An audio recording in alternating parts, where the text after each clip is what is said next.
The Zrathi were coming, and the galaxy needed to prepare. Across the Milky Way, a shiver of collective despair washed over 1,000 worlds. The Zrathi were merciless conquerors, unstoppable in their campaign of domination. Their fleets were like locusts, stripping conquered planets of any and all valuable resources before vaporizing them and moving on. The Galactic Alliance had crumbled mere weeks after the Zrathi's relentless advance began. Fear had been their undoing. The elegant Zellini philosophers, the powerful Ursine like Gorlax, and even the ever-practical insectoid Kreen had all fallen into a spiral of self-preservation. Fleets disbanded, treaties were forgotten, and entire civilizations burrowed deep in desperate attempts to avoid the Zrathi's notice. The once vibrant flow of interstellar commerce dwindled and then ceased entirely. The galactic networks that bound the stars together fell silent, a symptom of the spreading paralysis. Everyone hunkered down, hoping against hope that the unstoppable force would pass them by. Except for one species. A young race, barely a few centuries since they'd clawed their way off their insignificant little blue planet in an out-of-the-way galactic arm. Humanity. Captain Alex Davies stood on the command deck of the Coalition warship unyielding, his gaze fixed on the tactical display.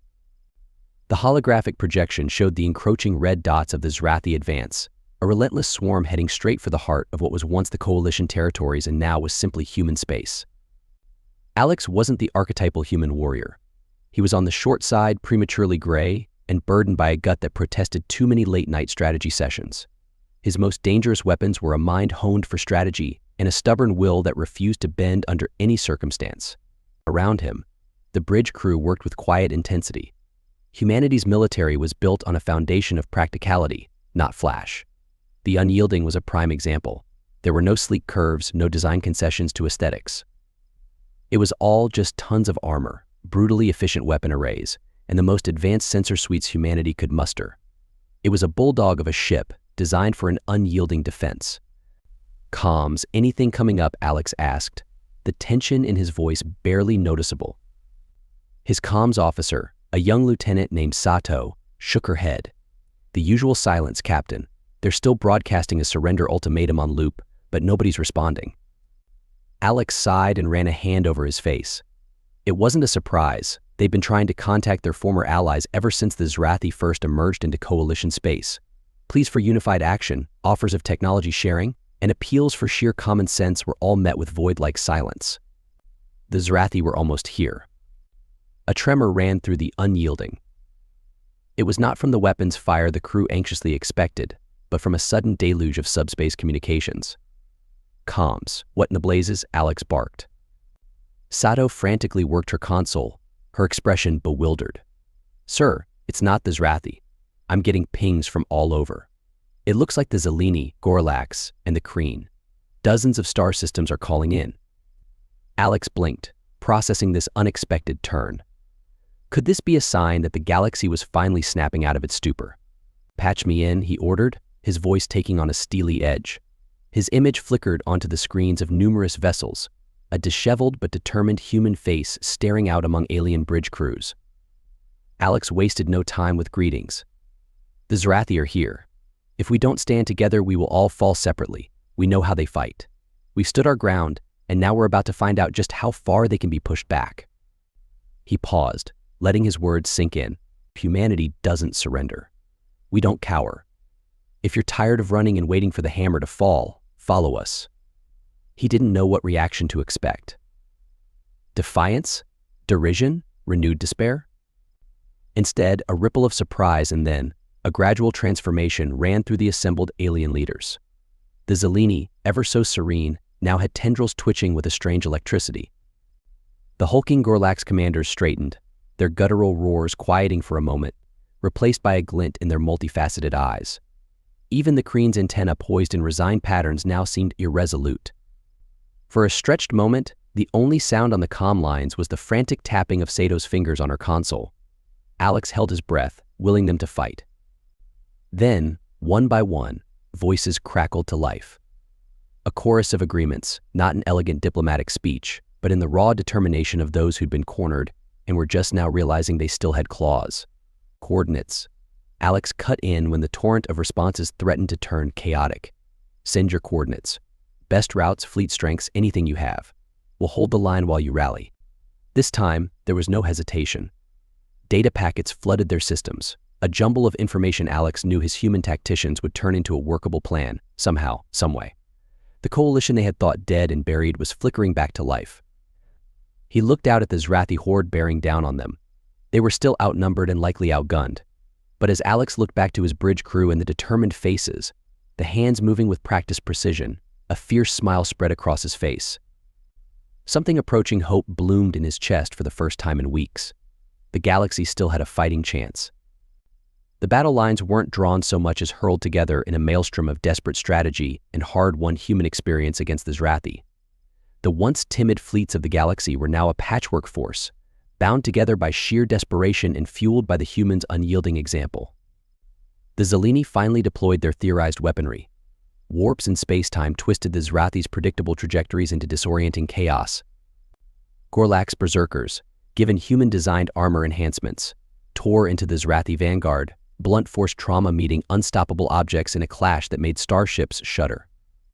Nimble Kreen fighters swarmed the Zrathi advance flanks using human targeting protocols, sowing confusion with hit-and-run tactics. And at the heart of it all was the unyielding, and the rest of humanity's cobbled-together fleet. They stood firm, shields flaring against withering fire, buying precious time while their allies found their rhythm against an enemy they had feared for too long. It wasn't pretty far from the elegant fleet maneuvers once envisioned by galactic strategists. It was a brutal brawl, every victory bought with sacrifice, every retreat hard-earned. Captain Alex watched as ship after ship, human and alien, bloomed in silent explosions across the void. Yet the line held. More importantly, it was pushing back. The Zrathi, accustomed to enemies crumbling at the first onslaught, seemed caught off guard. For the first time, there was hesitation in their relentless drive. This was what humans did. They didn't just survive, they adapted, and they stubbornly turned into a bloody-minded grit the universe had never quite seen before. Alexi's comm system crackled to life. A dozen voices, Zellini chirps, Galactic's bellows, Kreen clicks, and even strained human reports, overlapped in a symphony of chaos. Somehow, it was working. The Zrathi advance wasn't just halting. Instead, it was starting to recoil. Squadrons pulled back in disarray, the swarm-like cohesion of their formations breaking down. Alex had the strangest urge to laugh. They'd done it. They'd brought the galaxy back from the brink and landed a blow that would echo across the stars. But this wasn't the end. Alex knew that better than anyone.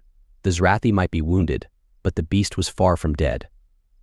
He immediately began barking orders, directing fleets to reorganize, reinforce damaged sectors, and perhaps most importantly, provide aid to those ships desperately clinging to existence. This wasn't a moment to gloat, but a desperate race to capitalize on the hard-won momentum. The galaxy watched with a mix of awe and horror. Whispers turned into a dull roar as news of the improbable battle filtered back to those worlds cowering in the darkness. They saw human cruisers, scarred and half-wrecked, tirelessly shuttling between damaged vessels of alien allies. Galactic's warriors, their rage banked but no less fearsome, were guarding Zellini repair crews with a zeal no one had anticipated. And at hastily constructed command centers on abandoned planetoids, species who had refused to speak to each other even weeks ago were huddled together, eyes burning with a newfound, desperate resolve. The news of the shift in fortunes acted like an adrenaline shot straight to the collective heart of the galaxy.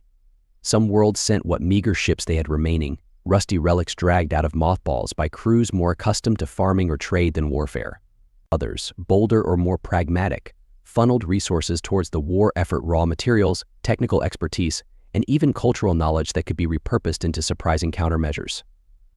It was a galaxy-wide mobilization, unlike anything witnessed in millennia.